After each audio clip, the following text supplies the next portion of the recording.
Allahumma salli wa sallim ala Muhammad wa hasil bihi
الشيطان الرجيم بسم الله الرحمن الرحيم الذين إذا أصابتهم مصيبة قالوا إنا لله وإنا إليه راجعون.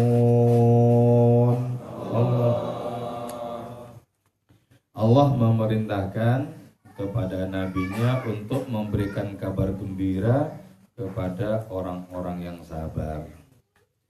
Orang-orang yang sabar dari kalangan mereka yang tauhidnya kuat kepada Allah. Tidak mungkin orang itu bisa sabar kalau tidak dekat kepada Allah. Gak mungkin, karena sabar itu sendiri sesungguhnya sifat Allah. Salah satu nama Allah adalah As-Sabur, yaitu Tuhan yang paling sabar. Jadi karena itu kesabaran itu sangat paralel dengan adanya ketauhidan seseorang. Kalau orang tidak baik hubungannya dengan Allah, kemungkinan besar bahkan seringkali bisa terjadi muring-muring. Tidak terima dengan keadaan, merengut, cemberut terus, semuanya serba tidak cocok. Tapi ketika orang memiliki pertalian rohani dengan Allah lewat kesabaran, orang ini memiliki jiwa yang luas sehingga bisa menampung hal ehwal yang tidak cocok dengan dirinya, bisa menampung berbagai macam hal yang pahit, tidak gampang berkeluh kesah, juga tidak gampang menangis. Jiwanya sudah dibikin luas oleh Allah Ta'ala. Mari kita jelaskan mereka ini bagaimana sebenarnya. Alladzina, yaitu orang-orang idza asabat, apabila telah menimpa hum kepada itu alladzina musibatun, apa musibah, qalu menyatakan mereka bilisanil jam'ih, dengan bahasa yang utuh. Maksudnya dengan bahasa yang utuh itu tidak hanya di lisan. Ada orang misalnya menyatakan ketika tertimpa musibah, lisannya menyatakan innalillah, hatinya bergemuruh dengan keluh kesah. Itu artinya apa? Lisannya saja. Ini bilisanil jam'i, dengan bahasa yang utuh, yaitu ketika berhadapan dengan sesuatu yang tidak diinginkan itu secara utuh dia menerima bahwa sesungguhnya kita semua itu, kami semua berasal usul dari Allah, akan kembali kepada Allah. Nah, ini adalah bahasa keteguhan hati. Keteguhan hati. Inna, sesungguhnya kami, zilalun lillah, ialah bayang-bayang bagi Allah. Al-Wahid, yang Esa, Al-Ahad, yang tunggal, Al-Mutajalli, yang mengejawantakan diri, bi asma'ihi, dengan nama-namanya itu Allah Al-Husna, yang indah, wa sifatihi, dan sifat-sifat Allah Al-Ulya, yang tinggi, fin nash'atil ula, pada kehidupan yang pertama sekarang dunia ini. Wa inna, dan sesungguhnya kami, yaitu bayang-bayang tadi, ba'da ruju'ina, setelah kembalinya kami, fin nasyatil ukhra, pada kehidupan akhirat, ilaihi, kepada Allah, la ila ghairi, tidak kepada selain Allah, minal azlal, dari berbagai macam bayang-bayang, roji'un, ialah kembali, aidun, kembali, sairun, jadilah kami itu rujuk az-zilli, ialah sebagaimana kembalinya bayang-bayang, illa zillin, kepada sumbernya bayang-bayang. Jadi yang pertama yang perlu kita sadari ya, bahwa kita yang merupakan pemeran pokok dalam kehidupan ini, itu manusia, itu sesungguhnya tak lebih dari bayang-bayang Allah. Kalau muncul kesadaran dalam diri kita bahwa kita ini bayang-bayang Allah, maka otomatis ada perasaan dekat antara bayang-bayang dengan sumbernya bayang-bayang. Sebenarnya kita menyaksikan di siang hari misalnya ya, bayang-bayang pohon, bayang-bayang tiang listrik atau apa saja, tidak ada bayang-bayang yang tidak tersambung dengan sumbernya bayang-bayang, tidak ada. Itu berarti begini, tidak ada makhluk yang sebenarnya tidak tersambung dengan Allah. Nah, tapi untuk merasakan tersambung itu dibutuhkan adanya riyadhah, dibutuhkan adanya zikir, dibutuhkan adanya renungan, dibutuhkan adanya kesungguhan, dibutuhkan adanya suluk atau perjalanan rohani. Kalau tidak begitu, tidak merasa kita sesungguhnya kita ini tersambung. Makanya jelas Allah pasti dekat kepada kita. Dekatkah kita kepadanya? Itu yang tidak ada kepastian. Akan tetapi ketika kita sudah merasakan kita ini tak lain adalah bayang-bayang Allah, bayang-bayang kemahaannya, bayang-bayang belas kasihnya ya. Kalau sudah jelas merasakan seperti itu, sesungguhnya jelas kita tidak punya siapa-siapa selain Allah juga. Nah, kalau kesadaran seperti itu kuat, maka tertimpa kegetiran apapun mesti enteng. Kenapa? Bayang-bayang itu yang tak lain kita akan mengatakan, ya Allah, kami cuma bayang-bayang, tentu yang bisa menanggung adalah Engkau, yang jelas bukan bayang-bayang. Jadi bagaimana bayang-bayang bisa menanggung kepedihan? Gak bisa, cuma bayang-bayang, nanggung apa? Ya. Maka karena itu, merasa terhubung dengan Allah ini adalah sarana yang kuat untuk berkeluh kesah. Ya Allah, karena Engkau yang menimpakan musibah ini, lalu siapa yang bisa menanggungnya kalau bukan Engkau? Sementara kami hanyalah bayang-bayang. Nah, ini cara efektif untuk bisa dekat dengan Allah, untuk merasakan Allah, yaitu merasakan diri kita tak lebih sebagai bayang-bayang. Coba, andaikan nama Allah Al-Khaliq tidak bekerja, apa ada kita? Enggak ada. Andaikan nama Allah Ta'ala Al-Muhyi yang menghidupkan tidak bekerja, apa kita hidup? Enggak ada, kita hidup.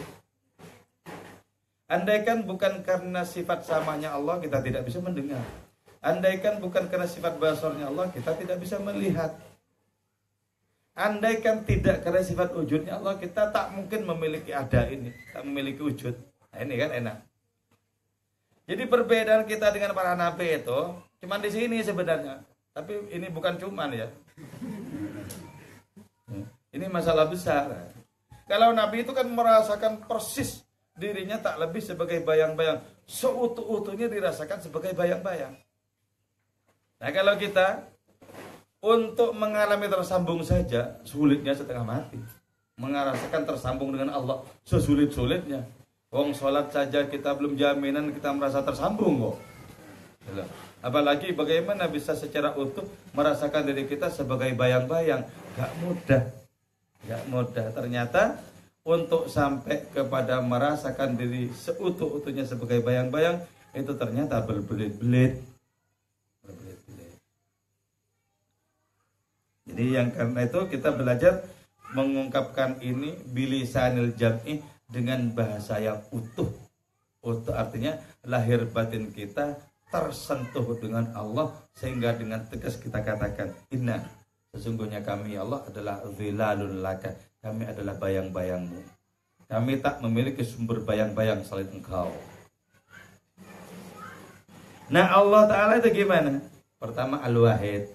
Apa bedanya Al-Wahid dan Al-Ahad ya? bisa bernama berarti satu atau esa tunggal. Apa bedanya? Kalau al-wahid itu adalah keesaan Allah yang dipersepsikan, yang dipahami oleh manusia, itu al-wahid. Jadi kita misalnya memahami bahwa Allah itu Maha Esa, artinya apa? Tidak ada sekutu, tidak ada lawannya Allah, tidak ada saingannya Allah, tidak ada sekutu. Itu namanya al-wahid. Dan Tuhan itu yang Maha Esa itu wajib satu. Gak mungkin ada dua Tuhan. Kenapa? Kalau ada dua Tuhan cekcok.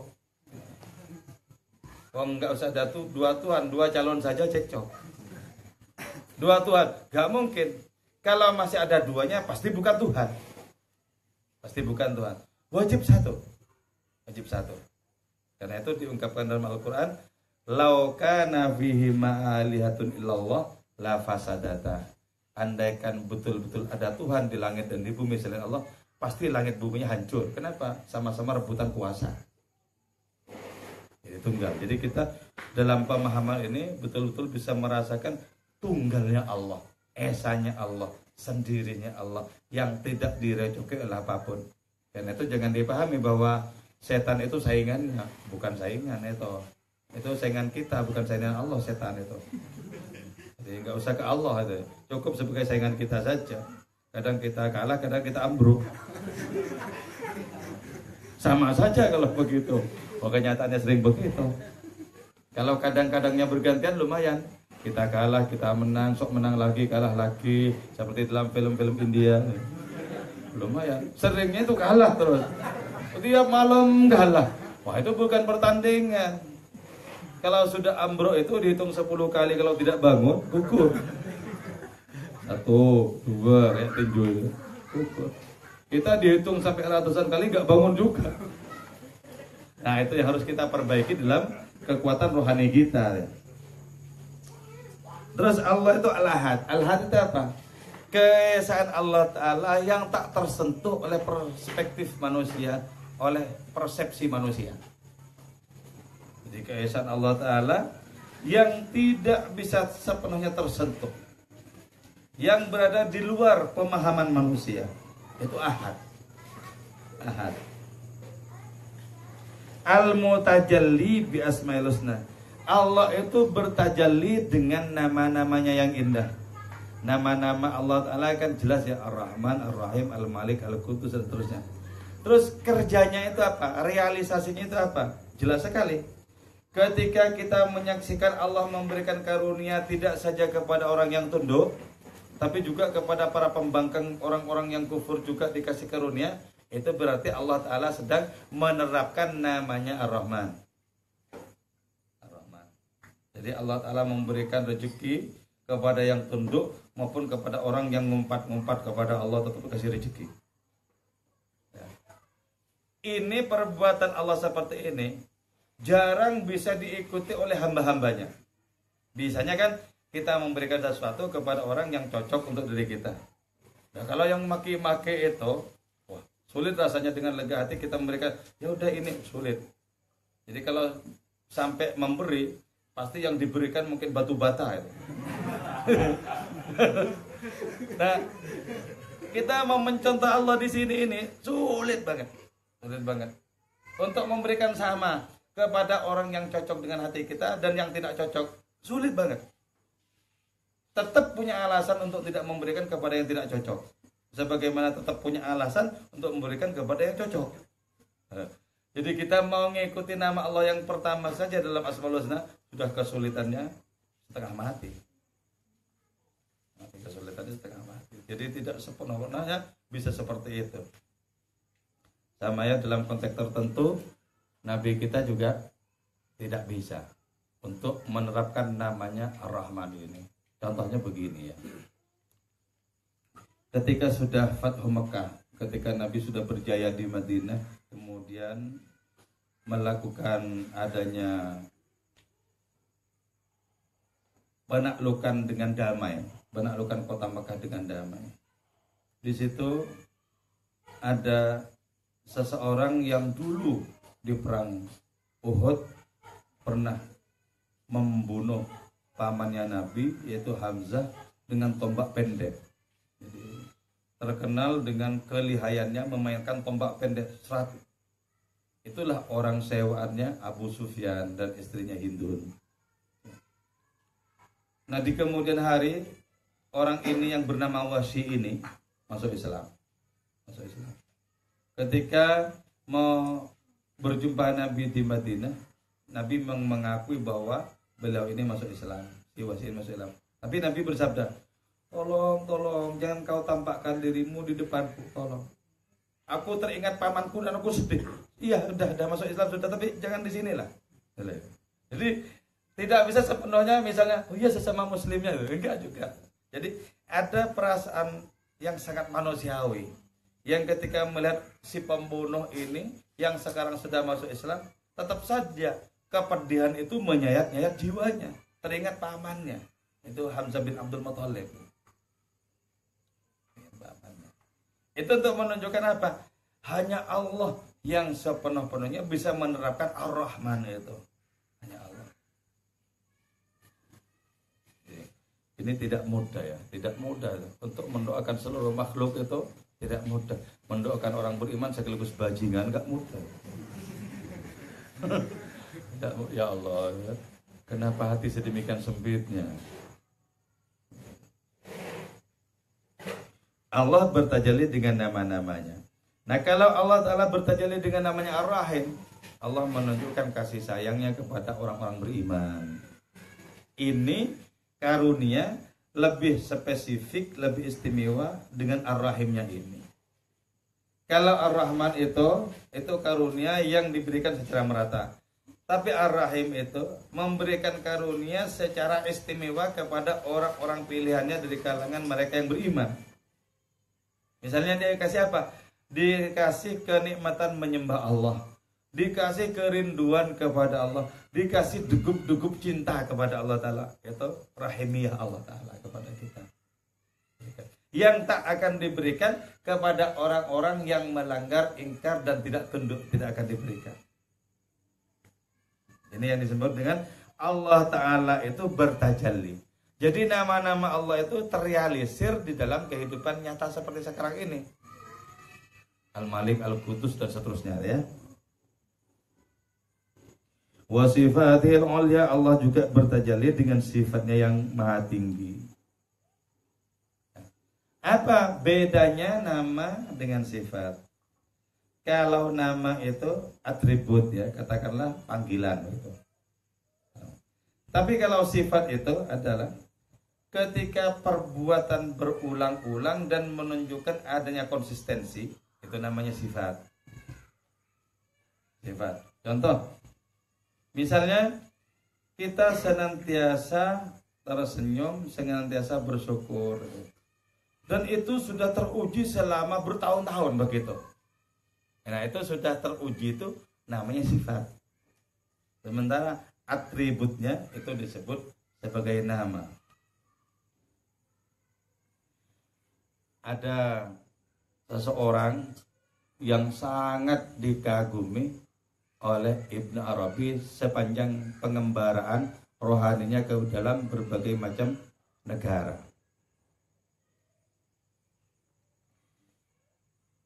Ini ketemu Ibnu Arabi itu di dalam pengembarannya Syekh Muhammad. Syekh Muhammad ini ketemu Ibnu Arabi.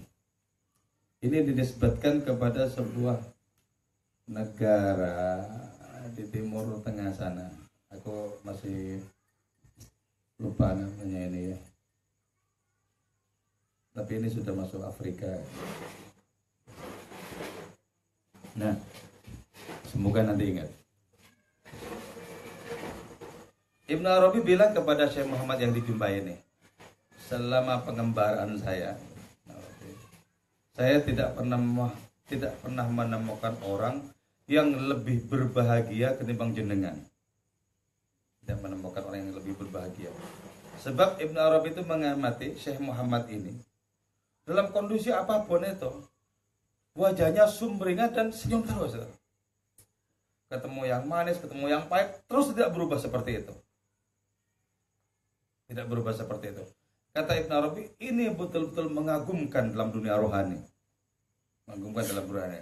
Bandingkan dengan kita ya, yang hanya berapa persen dalam 24 jam sumringahnya ya.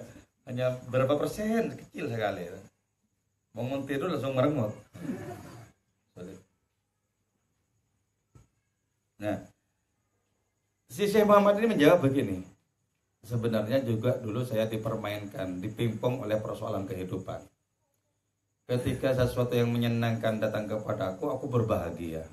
Ketika sesuatu yang tidak cocok dengan datang kepadaku, aku bersedih. Perasaanku, kok aku seperti dibikin barang mainan. Lalu aku selami. Asal usul dua hal itu, yang menyenangkan dan tak menyenangkan. Setelah aku selami, ternyata asal usulnya Tuhan juga. Asal usulnya Tuhan juga untuk mengujiku. Karena aku yakin bahwa asal usul dua hal itu, yang menyenangkan dan yang tidak itu adalah Tuhan, adalah Allah Ta'ala. Maka aku belajar untuk bergembira, karena dua hal itu berarti sudah menjadi tali yang menghubungkan antara aku dengan Allah. Karena itu sekarang aku sudah tidak punya alasan untuk bersedih. Kenapa? Apapun yang sampai kepadaku, yang lebih gamblang di penglihatanku itu adalah Allah Ta'ala. Nah, itu namanya Syekh Muhammad Al-Marrakesh ya, dari Maroko. Dari Maroko, Syekh Muhammad Al-Marrakesh. Jadi itu kata Ibn Arabi, orang yang paling bergembira sepanjang yang saya temui. Nah, orang seperti itu tidak mungkin bisa diusak-asik di otak-atik jiwanya untuk bersedih, untuk ngelangut, untuk merasakan pedih. Gak mungkin. Gak mungkin. Coba kita dikit-dikit kan statusnya sedih. Dikit-dikit sedih, dikit sedih. Yang dibagikan itu yang bahagia-bahagia, yang sedih cukup status dalam hati. Ya, biar bermanfaat. Jadi orang itu dikasih yang enak-enak, bukan yang pahit-pahit dikasihkan orang. Giliran yang enak diem saja.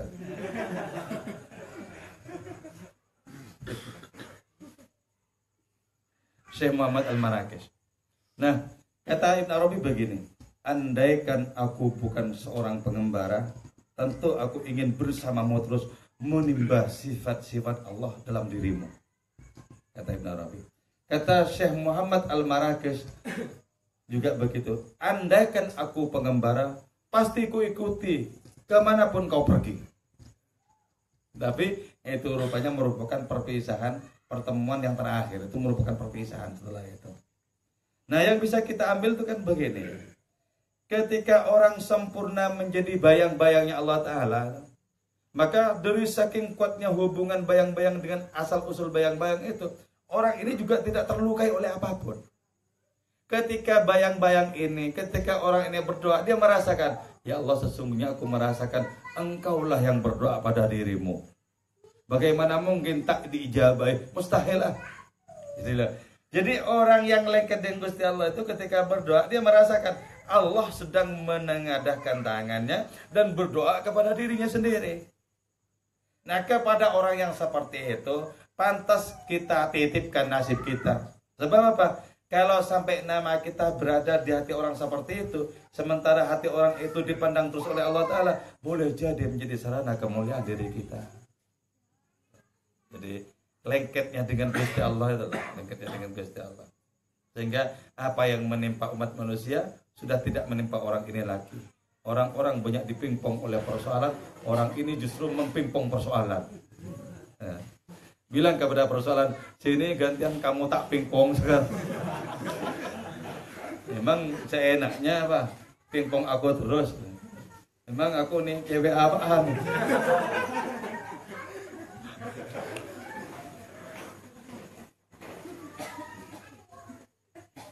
Gua ada mantap betul. Wa inna ya, dan orang yang menjadi bayang-bayang Allah Ta'ala itu setelah kembali dalam akhirat itu kepada Allah, tidak kepada bayang-bayang yang lain. Jadi apa? Tidak kembali kepada kepemilikan, tidak kembali kepada kekuasaan, tidak kembali kepada kerabat-kerabat yang semula diandalkan, tidak kembali kepada apapun, tapi kembalinya kepada asal usul bayang-bayang itu sendiri. Sebagaimana kembalinya bayang-bayang kepada asal-usulnya. Ketika malam tiba, di manakah bayang-bayang pohon yang tadi di waktu siang, kembali lagi sudah dipeluk oleh pohonnya. Ketika sandiwara kehidupan ini sudah rampung, episode demi episode rampung, kembali kepada akhirat, kembali kita kepada asal-usul bayang-bayangnya. Tapi di akhirat masih ada masalah. Ada bayang-bayang yang tertentu, ada bayang-bayang yang panas. Bayang-bayang panas itu adalah neraka wujudnya. Bayang-bayang yang tertentu adalah surga wujudnya. Tapi sebagaimana keduanya juga bayang-bayang, surga dan neraka itu pun juga akan kembali kepada hadiratnya pula. Karena surga adalah pengejauhan rahmatnya, neraka adalah pengejauhan keadilannya. Jadi gamblang, pemahaman hidup ini gamblang sesungguhnya. Hubungannya dengan Allah seperti apa? Sangat gamblang sebenarnya. Sangat gamblang. Tinggal kita praktekkan, kita hayati, rampung. Jadi tafsir ini adalah jalan terabas sebenarnya. Bagaimana kita bisa menggenggam pemahaman hidup, rasakan. Sudah. Jadi yang terlalu sering menangis itu rasakan saja. Ini juga ternyata enggak kok. Tidak selamanya air mata asin kok. Ada kalanya air mata juga manis. Jadi bagaimana dihibur dengan sedemikian rupa, terus telusuri asal-usulnya. Sehingga kita bisa mengatakan, ya Allah, ternyata seluruh gembira dan penderitaan Engkau jua asal-usulnya. Aku sekarang sudah tahu Engkau bukan saja sumber bahagia, tapi juga sumber malapetaka. Ketika aku ketahui bahwa Engkau juga sumber malapetaka, pedihku berubah menjadi kebahagiaan pula. Enak loh, enak. Secepat-cepatnya umur belum habis kita sudah sampai enak. Jangan sampai umurnya sudah mau habis, kuota hidupnya sudah mau habis, belum rampung kembalinya bayang-bayang ini. Wah, kok enggak dari dulu ngaji ke saya ini.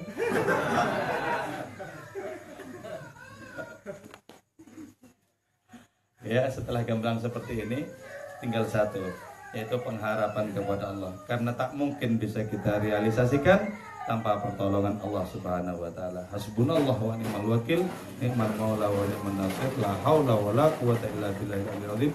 Wal afu minkum. Wassalamualaikum warahmatullahi wabarakatuh.